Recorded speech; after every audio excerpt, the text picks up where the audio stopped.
कि मैं उन भ्रांतियों को दूर करूं जिसके कारण ये नर्मदा परिक्रमा में विक्षोभ आया। यहाँ पर बहुत सारे स्थान बनाए गए हैं। अमरकंटक में सबसे पहले माई का धाम ही था और इसी के नाम से पूरा अमरकंटक जाना जाता था। कालांतर में 70-80 साल पहले 7-8 घर थे कुल। तब संत महात्मा एकदम गुफाओं में रहा करते थे, कंदराओं में, वहां जाकर के रहते थे। इसके बाद में जैसे जैसे आबादियां बढ़ी, सुविधाएं बढ़ी, इसके बाद में जो जंगली जानवर हैं उनके परेशानियों को देखते हुए मनुष्य सामाजिक प्राणी, उनको रखना चाहिए, तो कुटी बना बना करके संत रहते थे। हमारे जमाने में जब हम बाल्यकाल में थे तो बहुत सारे ऐसे संत थे जो ऊर्ध्व बाहु थे, अजान बाहु थे, जिनकी तपस्या अखंडित चलती रहती थी। धूनी पानी के पास में एक संत थे जो 102 वर्ष की आयु में हमने देखा कि जो पत्थर की ढेरी बना करके और वहां बैठ करके 12 वर्ष तक न हिले न डुले, न मलमूत्र त्याग करने जाते थे, न भोजन प्यास उनको लगता था। इस प्रकार से तपस्यारत यहाँ पे साधु थे।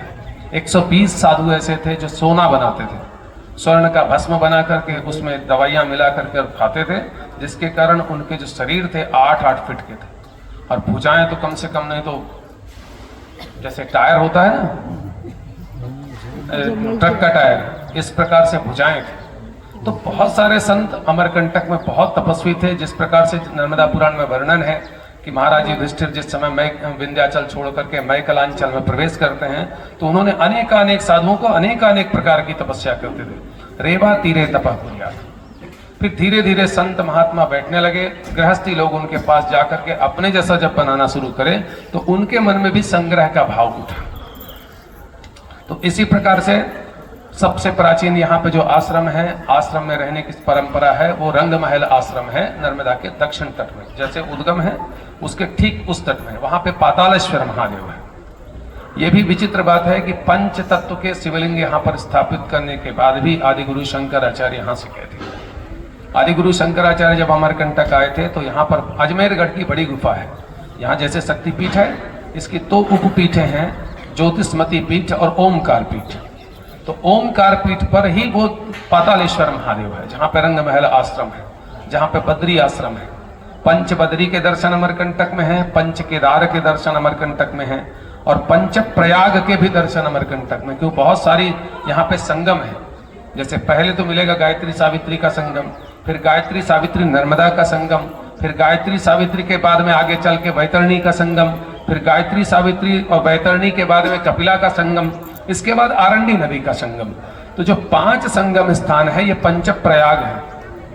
ऐसे भगवान शिव के जो पंच केदार हैं वो पातालेश्वर है, फिर नर्मदेश्वर है जहां उद्गम कुंड है, उसके बाद अमरकंठेश्वर है, फिर जालेश्वर है और इसी के ठीक 11 कोस पूर्व में लिंगेश्वर है। इस प्रकार से पंच केदार भी है। पंच बद्री कैसे हैं? एक तो बद्री नारायण है, फिर केशव नारायण है, फिर सूर्य नारायण है, फिर सत्य नारायण है और लक्ष्मी नारायण है। सबके मंदिर प्राचीन है यहाँ पर। तो ये पंच बद्री है, मान के चलिए।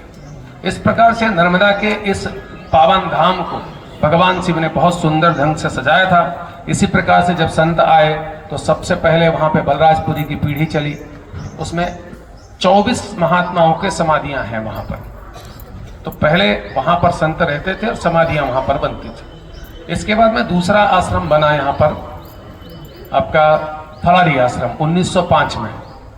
वहां सेवादास बाबा रहा करते थे। उनकी पीढ़ियों में आखिरी पीढ़ी में रहे राघवदास और उनके बाद में अब जगत गुरु जो बाल योगी हैं राम राजेश्वराचार्य रामानंदाचार्य, इस समय वहां पर विराजमान। फिर सन 70 में रामचंद्र दास महाराज आए। वो भी फलारी आश्रम में कुछ दिन रहे, कुछ दिन शांति कुटी में रहे। इसके बाद में वो माई की बगिया में रहे। और माई की बगिया इसलिए बोलते हैं क्योंकि बगीचा ही माई का है सब। क्योंकि तीर्थ में कुआं बनवाना, बावली बनवाना, बाग बगीचे लगवाना, धर्मशाला मंदिर का निर्माण कराना पुण्य का काम है, भंडारे कराना। तो इसी प्रकार से वहां पर बनाए गए। और जलधाराएं तो सभी 8 दिशाओं में हैं। अमरकंटक में ऐसा माई की कृपा है। ये जो निर्झरणियां हैं यहाँ पे 8 दिशाओं में हैं और 8 ही माँ के ही अंचल से निकलने वाला दूध ही मान के चलिए। जंगल में जाइए, आप पानी पीते रहिए, स्वच्छ जल है। इसी प्रकार से सब लोग जो वन विहार के लिए जाते थे अक्षय नवमी के दिन में, तो वहां लोग भोजन बना करके उसी जल का पान करके चले आते थे। तो वहां भी जाते थे लोग पिकनिक बनाने के लिए, तो वहां पे एक कुटी बनाई, एक संत को रखा। आमला नवमी की पूजा में जावे तो लोग कुछ उसको भेंट भी दिया करते थे। तो बाद में उन्होंने 3 गड्ढे का निर्माण किया, जो जलधारा निकलती थी उसी में, और साल के जो वृक्ष होते हैं उसकी पटिया लगा दी ताकि सड़े ना। हजारों वर्ष तक वो पटिया सड़ते नहीं। इसके बारे में वहां पे ऐसे चला, फिर कुछ लोगों को हम भेजना शुरू किया, आप लोग जाके संत के दर्शन करिए, क्योंकि नर्मदा का स्नान करना चाहिए और घाट पे ही दान, तो पाप चले जाएंगे। मम समस्त भय व्याधि जरा पीड़ा मृत्यु ब्राह्मणा दातुम अहम उत्सृजे। घाट पे स्नान करने के बाद दान हुआ, इसके बाद नर्मदा का पूजन, मंदिर में गए, वहां पूजन किया, और दर्शन के योग्य है तो संत। तो उस समय संत दर्शनी हुआ करते थे, इसलिए दर्शन के लिए संतों के पास जाते थे। संतों के पास में अपार ज्ञान है, साधना का जो विधि है और उपासना की जो पद्धति है वो संतों के पास मिलती थी, इसलिए लोग संतों के पास जाते थे, वहां दर्शन करने जाते थे। फिर उसके बाद उस कुंड का जो निर्माण किया वो हमारे पिताजी थे, पंडित ईश्वरी प्रसाद द्विवेदी। इसके बाद में पक्कीकरण का काम किया हमारे बड़े भैया हैं राम सरोवर द्विवेदी। जब नगर पंचायत साड़ा था, साड़ा में काम करते थे उस समय, नगर पंचायत में पक्कीकरण का काम। 1992 में चौकसे जी एक पटवारी थे, उन्होंने मंदिर निर्माण की इच्छा जाहिर की, तो नर्मदा मंदिर के अंदर बन नहीं सकता था, तो कहीं अन्यत्र बना, तो कहीं बगिया पर बना, वहां पर मंदिर का निर्माण करा दिया। वो शिवलिंग और नर्मदा जी की प्रतिष्ठा वंदे महाराज ने कराई। इसके बाद में उसकी प्रतिष्ठा हो गई। 1993 में वहां के जो महात्मा थे वो समाप्त हो गए। अब निसंतान मरे राजा जी, डलहो जी मन में हर्षाया, फौरन फौजें भेज दुर्ग पर अपना झंडा लहराया, लावारिस का वारिस बन के ब्रिटिश राज्य झांसी आया। इस प्रकार से वहां नगर पंचायत का कब्जा हुआ, और नगर पंचायत के कब्जा हो जाने के बाद ही उसका सब रूपरेखा चेंज हुई।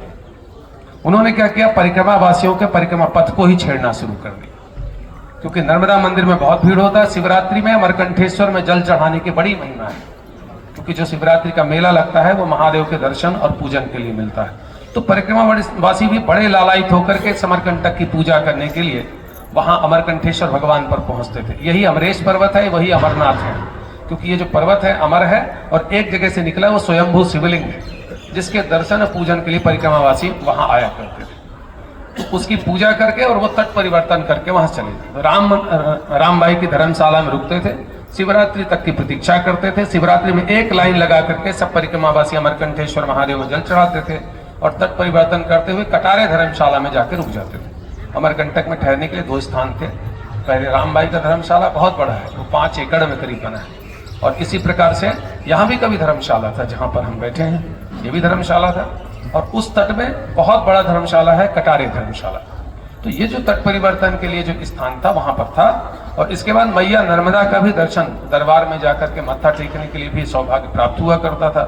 तो जैसे 1998 या 2000 के बाद में जब पुलिस की व्यवस्था हुई वहां पर, तो सिंह द्वार से जो प्रवेश था वो वर्जित हो गया, क्योंकि परिक्रमा वासियों को उसी तट से कई लोगों को वापस आना पड़ता था, क्योंकि डेरा यहाँ रामबाई धर्मशाला में है। तो उसके कारण उसमें विक्षोभ होता। तो उसको रोकने के लिए उन्होंने क्या किया कि दुर्गा राव के घर के सामने, यानी जो गायत्री सावित्री नदी है उसके ठीक ऊपर में एक बोर्ड लगा दिया, गेट से 50 मीटर पहले, कि परिक्रमावासी इसको पार न करें। अब क्रम होगा कि भाई ये लोग वहां से जाएंगे तो कैसे जाएंगे, तो कहे इनको तट परिवर्तन के लिए ऐसे घुमा दो। 1 किलोमीटर दूर हो गया, वैसे रेवाखंड छूट गया। जैसे रेवाखंड छूटा तो कईयों की परिक्रमा तो ऐसे ही भ्रष्ट हो गई। दूसरा चीज, वहां मालिनी नदी का उद्गम, तो मालिनी नदी की पूजा करा दे नर्मदा जी के नाम से, कैसे संभव है? कल्लू आपके यहाँ काम करे और ढिल्लू को आप वेतन दे दें। आप संकल्प में नर्मदा परिक्रमा लेकर के चले और आपको कोई दूसरा कुछ करवा दे, कहीं दूसरे जगह पूजा। तो इष्ट परिवर्तन, देव परिवर्तन, द्विज परिवर्तन और माता पिता परिवर्तन से तो सब कुछ क्रिया ही भ्रष्ट हो जाएगी। तो उन लोगों ने ऐसा किया। उसके बाद में लोगों ने कहा कि भाई जब उस तट से आएंगे तो भी वही चीज है, उसी गेट से जाना है, क्योंकि वो निर्गत वाला द्वार है।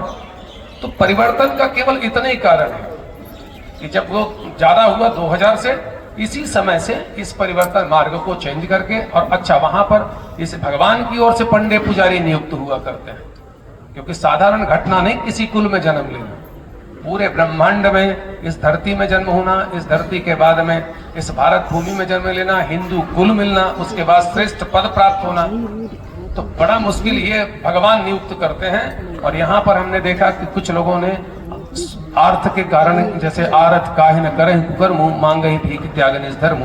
अर्थ के लोलुपता के कारण लोगों ने तपस्या नहीं करने दी, किसी की परिक्रमा नहीं करने दी, किसी का कुछ नहीं करने दिया।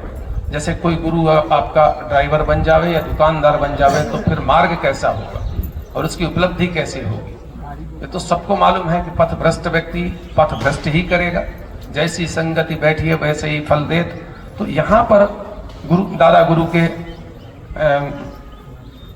मार्गदर्शन में एक रूपरेखा तय की गई कि जो सत्य मार्ग है, जो प्राचीन मार्ग है, हम उसी का अनुसरण करेंगे और लोगों को उसी के विषय में बताएंगे ताकि लोग नर्मदा परिक्रमा और उसका फल प्राप्त कर सकें। तो इसी प्रकार से ये जो रहस्य है आज आपके सामने मैंने व्यक्त किया। किसी समय हम लोग गुरुजी से भी चर्चा कर चुके हैं कि ये जो पुराना पद्धति है जिसके द्वारा लोग वाकई में नर्मदा जी के दर्शन करते थे और उस अभूतपूर्व आनंद को जो प्राप्त करते थे, जिसके लिए वो घर छोड़ करके, द्वार छोड़ करके और इतना त्याग तपस्या करके चलते हैं, गर्मी सहते हैं, ठंडी सहते हैं, बरसात सहते हैं, लोगों की घुड़कियां सहते हैं। कई परिक्रमा वासियों के लिए देखे हैं, परिक्रमा में नियम है कि घर से मंगा के नहीं खा सकते, भिक्षावृत्ति आवश्यक है उसमें।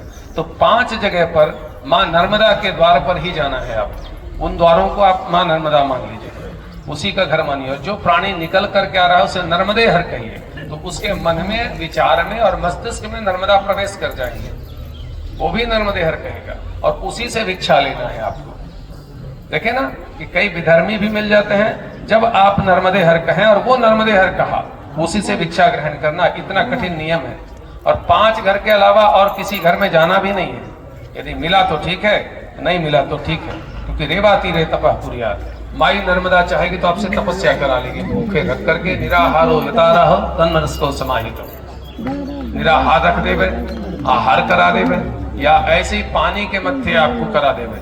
ये तो मैया की इच्छा है कि वो अपना कार्य कैसे कराएगी आपसे। नर्मदे हर।